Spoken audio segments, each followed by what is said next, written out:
जी students, तो अपने पिछले लेक्चर में मैंने आप लोगों को बताया था कि मुस्लिम साइंटिस्ट ने किस तरह बायोलॉजी की फील्ड में कंट्रीब्यूट किया और इनकी कंट्रीब्यूशन से बायोलॉजी कितनी ज़्यादा इम्प्रूव हुई।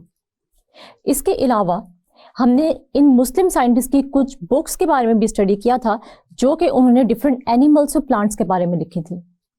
आज का हमारा टॉपिक है द लेवल्स ऑफ ऑर्गेनाइजेशन, यानी इसका मतलब ये हुआ कि ऑर्गेनिज्म किस तरीके से सिंपल टू कॉम्प्लेक्स की तरफ सफर करते हैं। हम देखते हैं कोई भी ऑर्गेनिज्म सबसे पहले एक सिंपल फॉर्म में होता है, लेकिन आहिस्ता आहिस्ता सिंपल पार्टिकल्स मिलकर कॉम्प्लेक्स ऑर्गेनाइजेशन बनाते हैं। सबसे पहले अगर हम इसकी एग्जांपल देखें तो अगर हम लेवल्स ऑफ ऑर्गेनाइजेशन को डिस्कस करें तो कोई भी लेवल ऑफ ऑर्गेनाइजेशन स्टार्ट होता है सब एटॉमिक लेवल से। सब एटॉमिक पार्टिकल्स मिलके एटम बनाते हैं और फिर ये एटम्स मिलके मॉलिक्यूल्स बनाते हैं, यानी कि मॉलिक्यूलर लेवल बनाते हैं। ये मॉलिक्यूल्स मिलकर ऑर्गेनेल्स बनाते हैं और ऑर्गेनेल्स मिलके सेल बनाते हैं जो कि यूनिट है लाइफ का। फिर बहुत सारे सिमिलर सेल्स मिलकर एक टिश्यू बनाते हैं और डिफरेंट टिश्यूज मिलकर एक ऑर्गन बनाते हैं। फिर डिफरेंट ऑर्गन्स जिनके सिमिलर फंक्शंस होते हैं वो मिलकर एक ऑर्गन सिस्टम बनाते हैं और डिफरेंट ऑर्गन सिस्टम जब मिलते हैं तो एक कंप्लीट इंडिविजुअल बनता है या एक कंप्लीट ऑर्गेनिज्म बनता है। फिर हम देखते हैं इसी तरह सेम स्पीशीज के इंडिविजुअल्स मिलके एक पॉपुलेशन बनाते हैं और जब डिफरेंट पॉपुलेशंस मिलती हैं तो एक कम्युनिटी बनती है और डिफरेंट कम्युनिटीज मिलके ये पूरा का पूरा बायोस्फीयर बनाते हैं जिसे हम zone of life on earth भी कहते हैं। लेकिन अभी हम लेवल्स ऑफ ऑर्गेनाइजेशन को बारी बारी डिस्कस करेंगे, जिसके अंदर सबसे पहला जो लेवल हम डिस्कस करेंगे वो है सब एटॉमिक एंड एटॉमिक लेवल। हम देखते हैं कि पूरी की पूरी दुनिया मैटर से बनी हुई है। हम देखते हैं कि मैटर क्या होता है। Matter is anything that has mass and occupies space, मतलब कोई भी ऐसी चीज जिसका वजन हो और जो जगह घेरती हो उसको हम कहते हैं मैटर। अगर हम अपनी नेचर या अपने इर्द गिर्द नजर दौड़ाएं तो हमें बहुत सारी मैटर की वैरायटी नजर आएगी। जैसे कि अगर मैं इस रिमोट को कहूं कि ये मैटर है तो ये बात गलत नहीं होगी, क्योंकि इस रिमोट का मैस भी है और ये जगह भी घेरता है। इसी तरह हम देखते हैं आपके कमरे में पड़ी हुई चेयर, टेबल या ट्यूबलाइट या कोई भी ऐसी चीज जिसका वजन है और वो जगह घेरती है तो उसे हम मैटर कह सकते हैं। हम देखते हैं मैटर किस चीज से मिलकर बने होते हैं। जितना भी मैटर है वो सबका सब किस चीज से मिलकर बना होता है, एलिमेंट से मिलकर बना होता है। और अगर हम ये देखें कि एलिमेंट्स किस चीज से मिलकर बने होते हैं तो वो सेम टाइप ऑफ एटम से मिलकर बने होते हैं। हम देखते हैं एटम किस चीज से मिलकर बना हुआ है तो वो मिलकर बना होता है सब एटॉमिक पार्टिकल्स से। पुराने जमाने में जब साइंटिस्ट ने एटम को डिस्कवर किया तो उन्होंने ये कहा कि एटम इनडिविजिबल है, यानी हम एटम को मजीद डिवाइड नहीं कर सकते या एटम से छोटा मजीद कोई पार्टिकल नहीं है। और एटम का मतलब ही ये है, a means no and term means cut, यानी कोई भी ऐसा पार्टिकल जो कि मजीद कट डाउन नहीं हो सकता। लेकिन जैसे जैसे साइंस तरक्की की वैसे वैसे मजीद उस पर रिसर्च हुई और पता चला कि एटम से भी मजीद छोटे पार्टिकल्स हैं जो कि एटम को बना रहे हैं, जैसा कि इलेक्ट्रॉन्स, प्रोटॉन्स एंड न्यूट्रॉन्स। अगर हम लोग इलेक्ट्रॉन्स की बात करें तो इलेक्ट्रॉन्स ऐसे पार्टिकल हैं जो कि नेगेटिवली चार्ज्ड होते हैं। इसके अलावा हम देखते हैं कि इलेक्ट्रॉन्स न्यूक्लियस के इर्द गिर्द घूमते हैं और खास किस्म के एनर्जी शेल्स जिनको हम ऑर्बिट्स भी कहते हैं उनमें इलेक्ट्रॉन्स रिवॉल्व करते हैं न्यूक्लियस के गिर्द। और अगर हम प्रोटॉन्स और न्यूट्रॉन्स की बात करें तो प्रोटॉन्स और न्यूट्रॉन्स न्यूक्लियस के अंदर प्रेजेंट होते हैं। प्रोटॉन्स पॉजिटिवली चार्ज होते हैं जबकि न्यूट्रॉन्स के ऊपर कोई चार्ज नहीं होता। इसीलिए हम कह सकते हैं कि न्यूक्लियस के ऊपर पॉजिटिव चार्ज होता है, क्योंकि न्यूट्रॉन के ऊपर जीरो चार्ज है और प्रोटॉन के ऊपर पॉजिटिव चार्ज है, तो ओवरऑल न्यूक्लियस के ऊपर पॉजिटिव चार्ज आ जाता है। इसके अलावा हम देखते हैं कि जितने number of electrons outermost shell में प्रेजेंट होते हैं वो डिटरमिन करते हैं कि ये एटम कितना रिएक्टिव है। यानी हम देखते हैं कि जो रिएक्शन होता है वो किस चीज पे डिपेंड करता है, कि जब भी कोई एटम रिएक्ट करता है तो वो किस चीज पे बेस करता है, वो डिपेंड करता है कि कितने नंबर ऑफ इलेक्ट्रॉन्स प्रेजेंट है in the outermost shell of an atom. यानी हम आउटर मोस्ट शेल को वैलेंस शेल भी कहते हैं, यानी जितने नंबर ऑफ इलेक्ट्रॉन प्रेजेंट होंगे वैलेंस शेल में वो शो कराएंगे कि ये एटम कितना रिएक्टिव है। जी स्टूडेंट्स, हम लोगों को पता है कि पीरियोडिक टेबल में टोटल नंबर ऑफ एलिमेंट्स कितने हैं, तो वो हैं 118। इनमें से 92 एलिमेंट्स ऐसे हैं जो कि नेचुरली अकरिंग हैं और 92 में से भी 16 ऐसे हैं जिनको हम बायो एलिमेंट्स कह सकते हैं। बायो एलिमेंट्स ऐसे एलिमेंट्स होते हैं जो कि किसी भी ऑर्गेनिज्म की बॉडी को बनाते हैं, इसीलिए हम कहते हैं कि ये बायो एलिमेंट्स है। अब अगर हम लोग बायो एलिमेंट्स को डिवाइड करें तो हम बायो एलिमेंट्स को दो कैटेगरीज में डिवाइड कर सकते हैं।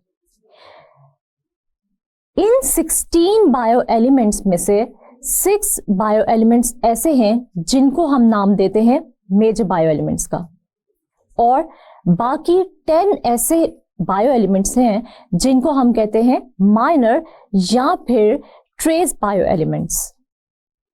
अगर हम लोग मेजर बायो एलिमेंट्स की बात करें तो मेजर बायो एलिमेंट्स हम किस बेस पे उनको नाम देते हैं? मेजर बायो एलिमेंट्स वो बायो एलिमेंट्स होते हैं जो कि हमारी बॉडी का 99% हिस्सा बनाते हैं, या फिर हम यूं कह सकते हैं कि वो बायो एलिमेंट्स जो कि 99% हमारी कॉम्पोजिशन में रोल प्ले करते हैं, तो ऐसे बायो एलिमेंट्स को हम मेजर बायो एलिमेंट्स कहते हैं।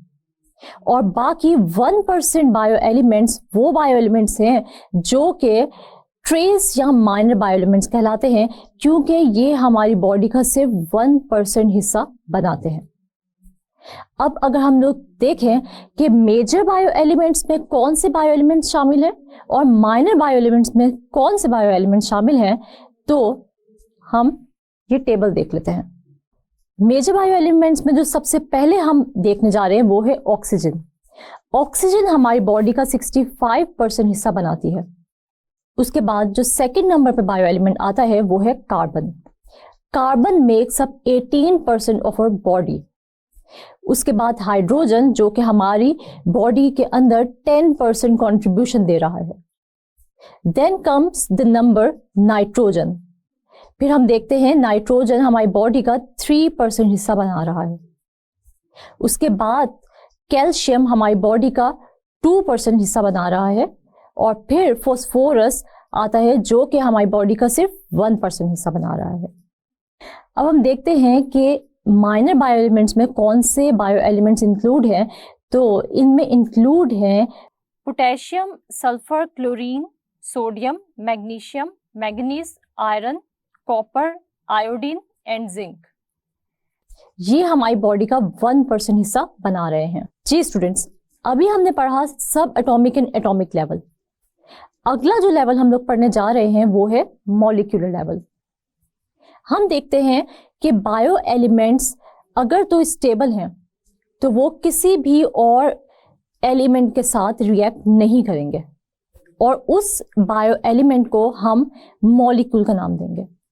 लेकिन बहुत सारे बायो एलिमेंट्स ऐसे हैं जो कि नेचर में अनस्टेबल होते हैं और उनको किसी और दूसरे बायो एलिमेंट के साथ रिएक्ट करना पड़ता है, और फिर वो रिएक्ट करके आपस में बॉन्डिंग बनाते हैं। वो बॉन्ड आयोनिक भी हो सकता है और वो बॉन्ड कोवलेंट भी हो सकता है।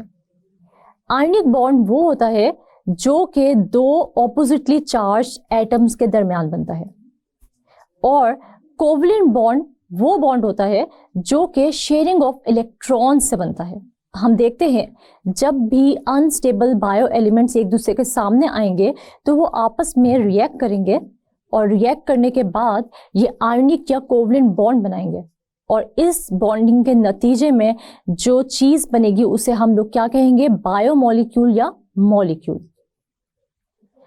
हम देखते हैं कि हमारी बॉडी भी बहुत सारे डिफरेंट टाइप्स ऑफ बायोमोलिक्यूल्स पर मुश्तमिल होती है और ये बायोमोलिक्यूल्स डिफरेंट फॉर्म्स में प्रेजेंट होते हैं। ये बायोमोलिक्यूल सिंपल भी हो सकते हैं और ये बायोमोलिक्यूल कॉम्प्लेक्स भी हो सकते हैं। ये बायोमोलिक्यूल्स डिफरेंट स्ट्रक्चर्स बनाते हैं हमारी बॉडी में। जैसे अगर हम लोग किसी एक बायोमोलिक्यूल की एग्जांपल लें तो हम देख सकते हैं कि प्रोटीन एक बायोमोलिक्यूल है और ये हमारी सेल्स की सेल मेम्ब्रेन बनाती है। इसी तरह लिपिड्स को अगर हम लोग देखें तो लिपिड्स और प्रोटीन्स मिलकर हमारे सेल की सेल मेम्ब्रेन की कॉम्पोजिशन में हिस्सा लेते हैं। तो इसका मतलब ये हुआ कि डिफरेंट बायोमोलिक्यूल्स हमारी बॉडी की कॉम्पोजिशन में बहुत ही अहम रोल प्ले करते हैं। अगर हम लोग बायोमोलिक्यूल्स को कैटेगराइज करना चाहें तो हम लोग बायोमोलिक्यूल्स को दो डिफरेंट कैटेगरीज में डिवाइड कर सकते हैं। पहली कैटेगरी है माइक्रोमोलिक्यूल्स और दूसरी कैटेगरी है मैक्रोमोलिक्यूल्स। हम देखते हैं हम इसको किस बेस पर डिवाइड कर रहे हैं। हम देखते हैं माइक्रोमोलिक्यूल्स ऐसे मॉलिक्यूल्स होते हैं जो कि लो मॉलिक्यूलर वेट होते हैं, यानी उनका मॉलिक्यूलर वेट बहुत ही कम होता है। इसकी एग्जाम्पल में हम लोग ग्लूकोज और वाटर पढ़ते हैं। और अगर हम लोग मैक्रोमोलिक्यूल्स की बात करें तो मैक्रोमोलिक्यूल्स ऐसे मॉलिक्यूल्स होते हैं जिनका मॉलिक्यूलर वेट हाई होता है, यानी macromolecules are the molecules with high molecular weight. अगर हम इनकी एग्जाम्पल की बात करें तो प्रोटीन्स, लिपिड्स और स्टार्च ये सब के सब इंक्लूड होते हैं मैक्रोमोलिक्यूल्स में। हम देखते हैं अगर ग्लूकोज के रोल की बात करें तो ग्लूकोज हमें एनर्जी प्रोवाइड करता है और अगर हम वाटर की बात करें तो वाटर हमारे प्रोटोप्लाज्म का 60 to 70% हिस्सा बनाता है। और इसी तरह अगर हम लोग प्रोटीन्स और लिपिड्स की बात करें तो हमारी बॉडी के बहुत सारे पार्ट्स प्रोटीन्स और लिपिड्स से मिलके ही बनते हैं। और अगर हम स्टार्च की बात करें तो स्टार्च प्लांट बॉडी की कॉम्पोजिशन में अहम रोल प्ले करता है। अगर हम बायोमोलिक्यूल्स के स्ट्रक्चर की बात करें तो बायोमोलिक्यूल्स मिलकर सिंपल स्ट्रक्चर भी बनाते हैं और कॉम्प्लेक्स स्ट्रक्चर भी बनाते हैं। जैसे अगर एक प्रोटीन की एग्जाम्पल हम लें तो एक प्रोटीन लीनियर स्ट्रक्चर भी बना रही है, डबल हेलिकल स्ट्रक्चर भी बना रही है और वो क्वाइल होकर एक कॉम्प्लेक्स ग्लोब्यूलर स्ट्रक्चर भी बना रही है। तो इसका मतलब ये हुआ कि कोई भी biomolecule more than one form में एग्जिस्ट करता है, यानी simple to complex different forms में बायोमोलिक्यूल एग्जिस्ट करता है। जी स्टूडेंट्स, तो आप लोगों को आज का लेक्चर यकीनन समझ आ गया होगा, इसलिए ये क्वेश्चन जल्दी से रिव्यू करें और एक दफा देखें कि आपको इन क्वेश्चंस में से कितना % हिस्सा आता है। और अगर आपको इन क्वेश्चंस के आंसर्स नहीं आते तो जरूर ये क्वेश्चंस प्रिपेयर कर लीजिएगा, क्योंकि ये questions exam point of view से बहुत ही इंपॉर्टेंट है।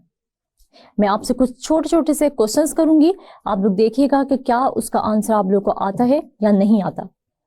अगर आपको उसका आंसर नहीं आता तो बुक खोल के उस आंसर को हाईलाइट कर लें।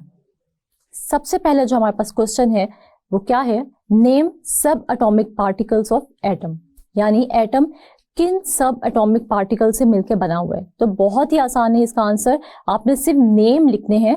वो कौन कौन से नेम्स है, इलेक्ट्रॉन्स, प्रोटॉन्स एंड न्यूट्रॉन्स, यानी कोई भी एटम 3 स्टेबल सब पार्टिकल से मिलकर बना हुआ है, यानी कि electrons, protons and neutrons. Number 2 question है डिफाइन बायो एलिमेंट्स। तो बायो एलिमेंट्स क्या होते हैं, those elements which make up the body of an organism are called bio elements. या अगर हम लोग इसको इजी वर्ड्स में कहें तो कोई भी ऐसे बायो एलिमेंट जो कि हमारी बॉडी की कॉम्पोजिशन में हिस्सा ले रहे हैं उनको हम कहते हैं बायो एलिमेंट्स। नंबर 3 जो हमारे पास क्वेश्चन है वो बहुत ही important exam point of view से, और वो ये है कि name major bioelements also give the percentages of these bioelements. तो major bioelements हम लोगों ने कितने पढ़े? 6 पढ़े हैं. 6 bioelements के पहले आपने नाम लिखने हैं और उनके बाद उनकी percentages बतानी है. तो सबसे पहले हम लोग देखते हैं oxygen 65%, carbon 18%, hydrogen 10%, nitrogen 3%, calcium 2%, phosphorus 1%. ये 6 बायो एलिमेंट्स हैं जो कि आपकी बॉडी का 99% हिस्सा बना रहे हैं, जिस वजह से हम इन बायो एलिमेंट्स को कह रहे हैं मेजर बायो एलिमेंट. इसके बाद जो क्वेश्चन है वो है name minor bio elements. Minor bio elements में कौन कौन से बायो एलिमेंट्स इंक्लूड है? Potassium, sulphur, chlorine, sodium, magnesium, manganese, iron, copper, iodine and zinc. ये माइनर बायो एलिमेंट्स है और हम इनको माइनर बायो एलिमेंट्स क्यों कहते हैं? क्योंकि ये हमारी बॉडी का सिर्फ और सिर्फ 1% हिस्सा बना रहे हैं. फिर हम देखते हैं एक और बहुत ही इंपॉर्टेंट क्वेश्चन है जो कि आपके साइड बॉक्स में लिखा हुआ है और अक्सर बच्चे समझते हैं कि साइड बॉक्सेस से कोई क्वेश्चन नहीं पूछा जा सकता एग्जाम में. हालांकि साइड बॉक्सेस से बहुत सारे शॉर्ट क्वेश्चंस पूछे जा सकते हैं, जैसे कि व्हाट इज मॉलिक्यूल. तो मॉलिक्यूल की डेफिनेशन हमने क्या पढ़ी है? A molecule is the smallest part of a compound that retains the properties of that compound. अब इसके बाद एक बहुत ही इंपॉर्टेंट क्वेश्चन है जो बहुत बार प्रीवियस एग्जाम्स में रिपीट भी हो चुका है और वो क्वेश्चन ये है, differentiate between micromolecules and macromolecules. तो micromolecules are the molecules that have low molecular weight और macromolecules are those molecules which have high molecular weight. इसके एग्जाम्पल्स भी आप लोग लिख सकते हैं. अगर हम लोग लॉन्ग क्वेश्चन की बात करें तो आपसे कोई भी लेवल जो है वो लॉन्ग क्वेश्चन में पूछा जा सकता है, जैसे राइट नोट ऑन सब एटॉमिक एंड एटॉमिक लेवल या discuss molecular level in detail. तो ये सारे के सारे क्वेश्चंस आप लोगों ने अच्छे तरीके से प्रिपेयर कर लेने हैं क्योंकि ये एग्जाम पॉइंट ऑफ व्यू से बहुत ही इंपॉर्टेंट है और ये सारे के सारे क्वेश्चंस पहले किसी ना किसी एग्जाम में पूछे भी जा चुके हैं.